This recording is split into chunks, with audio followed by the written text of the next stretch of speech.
నిన్నే చెప్పుకున్నాం మనం. ఒకటి ఒక అమ్మాయి ఒక అబ్బాయిని ఇష్టపడింది, మ్యాట్రిమోనియల్ కాలంలో చూసి అతనే అనుకుంది, తీరా చూస్తే అతను కాదు.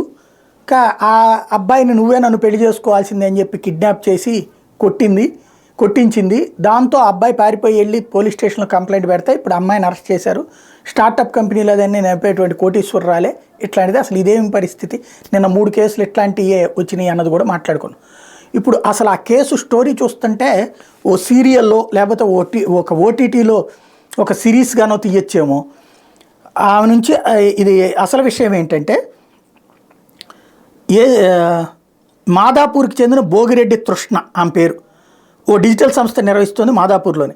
ఈమె గతంలోనే పెళ్ళైన భర్త నుంచి విడాకులు తీసుకుని దూరంగా ఉంటుంది. మళ్ళీ పెళ్లి చేసుకోవాలని మ్యాట్రిమోనీ సైట్లో వరుడు కోసం వెతకడం మొదలుపెట్టింది. భారత్ మ్యాట్రిమోనీ సైట్లో చైతన్య రెడ్డి పేరుతో ఓ ప్రొఫైల్ చూసింది. అయితే అది ఓ ఫేక్ ప్రొఫైల్. ఎవరైనా సంప్రదిస్తే మాయమాటలతో అందినగాడికి వసూలు చేయాలనే పక్కా పథకంతో ఓ సైబర్ నేరగాడు ఆ ప్రొఫైల్ పెట్టాడు. వరుడు ఫోటోగా ఉప్పల్లోని న్యూ భారత్ నగర్లో నివసిస్తున్న ప్రణవ్ శిష్ట అనే యువకుడి ఫోటోని పెట్టారు. అతను 27 ఏళ్ల అబ్బాయి. ఇవేమీ తెలియని తృష్ణకి చైతన్యారెడ్డి పేరుతో నా ఫోటో ప్రొఫైల్ నచ్చడంతో చాటింగ్ మొదలుపెట్టింది. చాటింగ్ ద్వారా అవతల వైపు ఉన్న వ్యక్తి భావాలు కూడా నచ్చడంతో అతన్నే పెళ్లి చేసుకోవాలనుకుంది. ఇదే మాటను చాటింగ్లో భాగంగా వ్యక్తీకరిస్తే అవతల వైపు నుంచి ఓకే అనే మెసేజ్ వచ్చింది. అయితే తాను సైబర్ నేరగాడితో చాటింగ్ చేస్తున్న విషయం తెలియని తృష్ణ లేని చైతన్యారెడ్డితో అనుబంధాన్ని పెంచుకుంది. ఇక్కడే తృష్ణ బలహీనతను గుర్తించిన సైబర్ నేరగాడు ఆమెకు మాయమాటలు చెప్పి వసూళ్లకు తెరదీశాడు. తన వ్యాపారంలో పెట్టుబడి పెట్టాలని, లాభాల్లో ఎక్కువ వాటా ఇస్తానని చెప్పడంతో తృష్ణ ఇట్లే నమ్మేసింది. తన ఖాతా నుంచి 10 దఫాలుగా 40 లక్షలకు అతని ఖాతాకు బదిలీ చేసింది. కొన్నాళ్ళ తర్వాత తను డబ్బులు ఇవ్వాలని ఆమె అడిగితే అవతల వైపు నుంచి స్పందన రాలేదు. ఫలితంగా తాను మోసపోయానని తెలుసుకున్న తృష్ణ మ్యాట్రిమోనీ ఫోటోని సాయంతో ఆ యువకుడు ఎవరైనా తెలుసుకునేందుకు ప్రయత్నించింది. ఈ క్రమంలో ఆ ఫోటో ప్రణవ్ శిష్టాది అని తెలుసుకుంది. అతను ఒక యాంకర్ అనమాట. అతడి ఫోన్ నెంబర్ని సంపాదించింది. అతడితో మాట్లాడింది. ఆ ఫోటో తందేనని, అయితే డబ్బులు తీసుకుని మాత్రం తాను కాదని ఆమెకు ప్రణవ్ చెప్పాడు. కంగుతిన్న ఆమె తనకు ఎదురైన అనుభవాన్ని పూర్తిగా అతడికి చెప్పింది. వెంటనే ప్రణవ్ సదర్ మ్యాట్రిమోనీ సైట్ మీద చర్యలు తీసుకోవాలని సైబర్ క్రైమ్ ఠాణాలో ఫిర్యాదు కూడా చేశాడు. ఇది జరిగాక ప్రణవ్తో తృష్ణ పరిచయం పెంచుకుంది.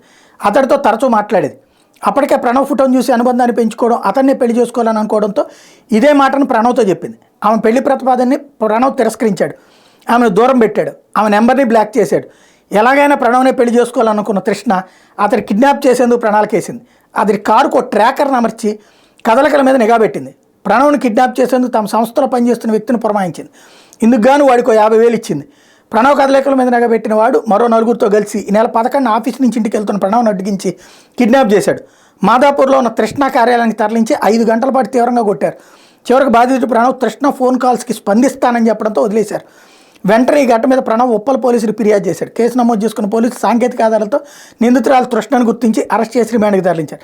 కృష్ణ దగ్గర నుండి సెల్ ఫోన్తో పాటు బాధితుడి కారుకు అమర్చిన ట్రాకర్ను కూడా స్వాధీనం చేసుకున్నారు.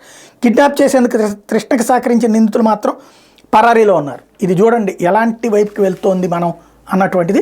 ఇది ఖచ్చితంగా టీవీలో ఒక ఎపిసోడ్ అయినా చేయించాము.